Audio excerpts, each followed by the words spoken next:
This first story comes from, and I'm going to try and pronounce her name correctly, Trey, with the T at the end. I'm not entirely sure how to pronounce your name. So sorry. If that's how you say it, then hey, cool, I win. But if not, I'm so sorry. But the location is in Woodstock, Ontario, Canada. At the time of this particular incident, they had 4 dogs. One in particular was a little long-haired Chihuahua, little white fluffy thing, I want to say. And the name of that dog was Daisy. Now, they were really close to Daisy, but they didn't have Daisy for too long. One day, they let her out just like any other day, and she happened to squeeze underneath the fence and then get hit by a truck. And so it's super sad. They believe that they had more of an attachment to Daisy personally than any of the other dogs that they had. When Daisy was alive, she was very good at pretty much getting to who she wanted, getting through anything to get what she wanted. So they had a baby gate, and there's a little picture they provided down here, you can see it, showing where the baby gate was, and the dog was very good at basically knocking that thing over to get to who or what or wherever it wanted. One particular night, their parents had actually left for the weekend and they were home alone playing video games in the kitchen on their laptop. They then decided that they needed the mouse to hook up to the laptop to play the game, so they headed towards where the baby gate is, as you can see in the map, stepped over the baby gate, and then proceeded to go into the room to get the mouse. While they're in their bedroom digging around in the drawers trying to find a mouse, they hear the baby gate get knocked over.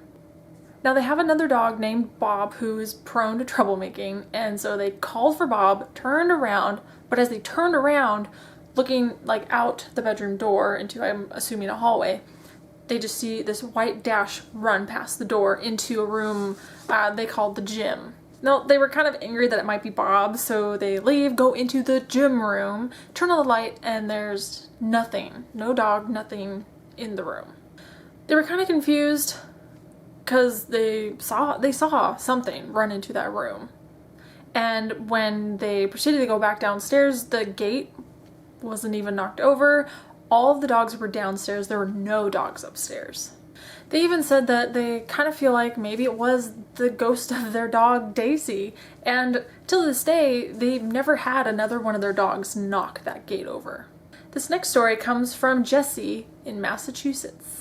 This story in particular happened about 13 years ago when Jessie was only 15. They were living in a 2-story apartment building on the 2nd floor. They had been hearing strange voices and noises for a few months before this particular incident. Jessie's bedroom was more towards the back of the building, and when you looked directly outside the bedroom door, it was a hallway. To the left of the bedroom was the bathroom, and on the other side, Jessie's parents had hung beads in the doorway. One particular night around midnight, Jessie was laying on the futon bed.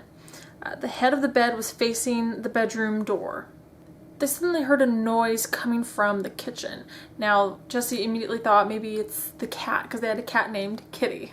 But then they heard those beads that were hanging up hitting the door frame. Jessie then turns to look for the cat, and this line in the email that I'm reading says, "But what I saw was definitely not my cat." That kind of gave me goosebumps. Instead of the cat, they saw a 6 or so foot tall figure wearing a long black hooded robe, and it walked past the door into the bathroom. Dude, I got goosebumps. They were so terrified. They flipped over, basically pulled all the covers over their head and just like prayed that the figure wouldn't come into their room. Luckily it didn't, or at least they don't think that it did. Eventually Jessie was able to fall asleep. That next morning Jessie did tell their parents about what had happened, and of course they said that, oh, it was a nightmare, just your imagination. And they also said they never saw that particular figure again, but after that one encounter, they began to see a lot more paranormal things in that apartment and the basement. And I would actually really like to know what else you saw, Jessie. So please share more, because that was terrifying a little bit. This next story comes from Shannon from Houston, Texas. 9 years ago, her father passed away from cancer, and 2 days after his funeral, her and her mom decided to go to the cemetery at around 10 p.m. Now, her mom's really been big into taking pictures and trying to capture something paranormal, and apparently that night she did. Apparently they were both sitting in the car. Her mom was in the driver's side, and she had a camera. So she had the camera, her arm extended from the driver's side to the passenger side, basically like taking a picture out the passenger side window, if that makes sense. And she was taking picture after picture after picture. It has kind of like the flash, I'm assuming, has like a 2-second delay, so when you like click it, it like takes a second or two, and then the flash goes off, and then it takes a picture, if that makes sense. I used to have a camera like that, like a long time ago. Well, apparently, she kept taking picture after picture. They weren't getting anything on the camera, so they decided to try one more time, and they both saw, before the flash went off, like this white mist thing on the passenger side, and then the flash went off, and it scared them, like startled them, because for one thing, they see something, and then the flash goes off, which kind of startles them. They scream, and then they pretty much take off. Well, they get home, and they want to see if they caught that on the camera, so they plug the camera into the computer, and they actually caught, apparently, she said it looked exactly like her father kneeling down with one hand on the car window looking right at them. 1 week later, her phone goes off, like someone's calling her cell phone, and it's her dad. Now, her dad's cell phone is actually in her mom's dresser, turned off. Well, she actually answered, and no one responded when she answered, and then she even went to her mom's house and checked the phone. The phone was still off. This next story comes from Crystal from Washington. A few years ago, Crystal and her sister were staying at this hotel, and they decided to go swimming. The pool was actually an indoor pool, and when they went to it, there was nobody there. They then went into the locker room to change into their swimsuits, and they also found that there was no one there, completely deserted. It wasn't too long after they were in the middle of changing that they kind of started to feel a little uneasy and a little, I don't know, some unsettling vibes were happening. By the time they were fully dressed, they started heading towards the door, and they heard what sounded like a girl screaming from the middle of the locker room. They both frantically bolted for the door. They went to go open it, and the handle was stuck. After a minute of kind of working the knob a little bit, they were able to open the door. About an hour later, after they were done swimming and they had calmed down, they had to go back into the locker room to get their towels. And this time when they went in, nothing happened, and the door didn't even get stuck. This next story comes from Jayla in California. One summer, they were vacationing in Mexico, and they were staying at their grandparents' house. Now, the house, all the doors, I'm assuming from what they said in the email, all the doors inside, there's no doors, there's door frames. Well, one night they woke up to go to use the bathroom, and they walk out, and they notice this little boy staring at the portrait of St. Jude Thaddeus that their grandpa actually used to talk to this portrait when he was alive. That same night, their dad actually felt something on top of him. It kind of felt like it wanted to tell him something.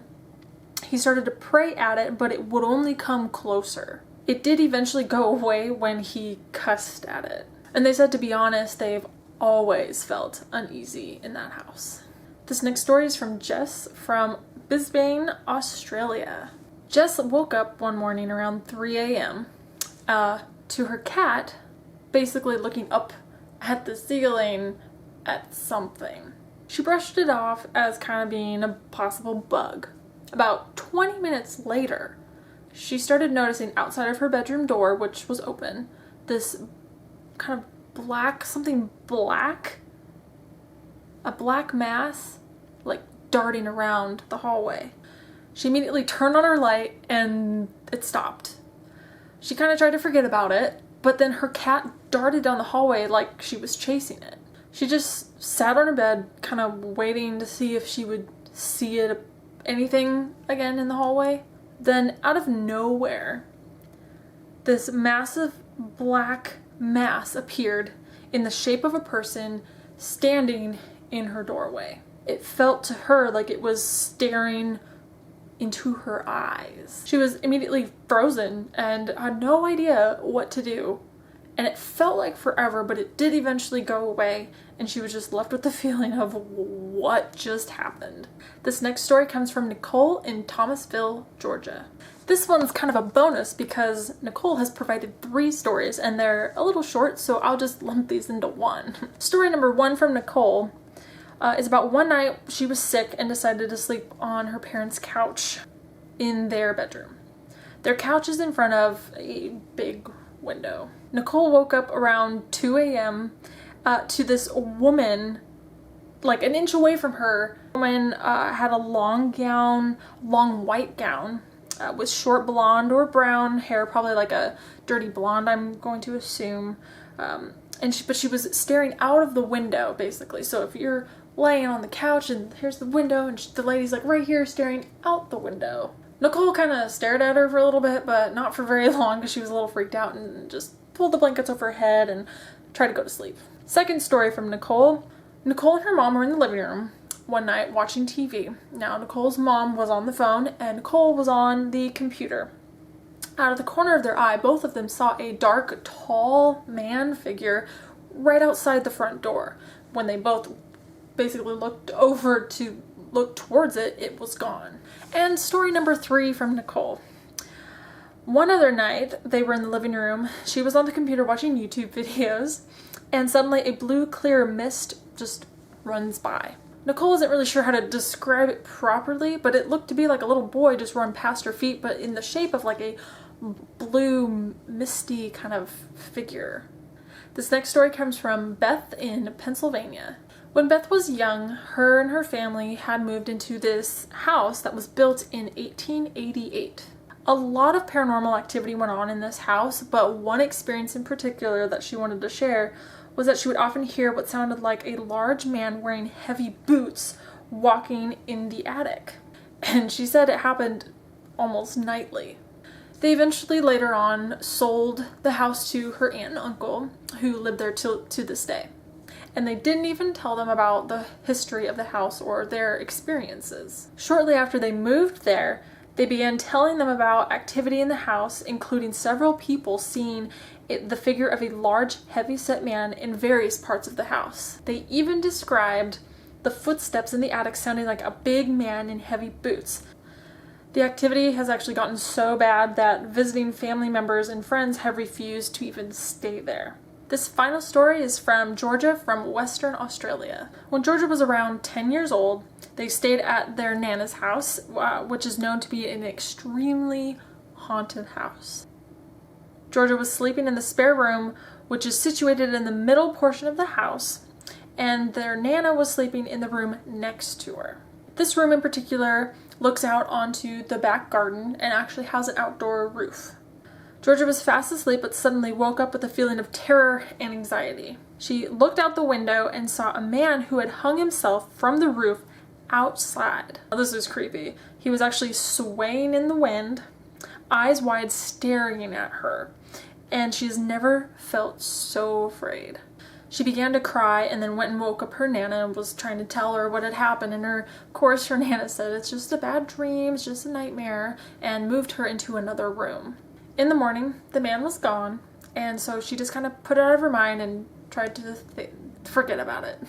When Georgia was much older, around 16, she was talking to her mom about paranormal experiences, and she told her about the night mentioned, and she just stared at her in disbelief. And it turns out, before her Nana moved into that home, the previous owner's son had actually hung himself in the back garden.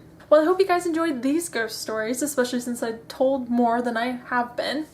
If you would like to submit your ghost story, please go down to the description down below this video, and the rules and basic info on how to enter your story are down there. Any stories that are submitted through YouTube comments, or if you send me a message on YouTube or Facebook or anywhere else, those will not count because more than likely I will not see them or get them.